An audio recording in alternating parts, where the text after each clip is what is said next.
আব্বা সবচেয়ে বড় পীর সাহেব, আপনার আম্মা জান আপনার জন্য সবচেয়ে বড় পীর সাহেব।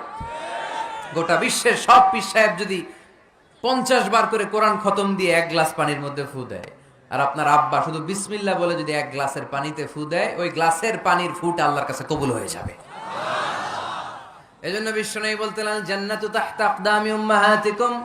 ও দুনিয়ার মানুষেরা শোনো, দুনিয়ার পুরুষ মানুষদের পায়ের নিচে থাকে জুতা, জুতার নিচে থাকে বালু আর মাটি। আর দুনিয়ার বুকে এক একটা মায়ের পায়ের নিচে থাকে তার সন্তানদের জান্নাত। ওগো মা তুমি এই ধরনের শ্রেষ্ঠ নেয়ামত, তোমারই পদ তলে রয়েছে জান্নাত।